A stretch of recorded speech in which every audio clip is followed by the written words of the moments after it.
let's look at some things that are hidden in the search bar.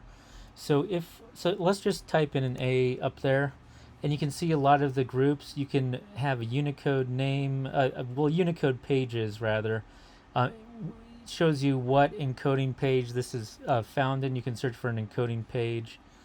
Um, so let's type in A tilde. So you can see here, you can do it from starts from, ends from, and all those. So if I click that there, it's just going to be from what ends in that.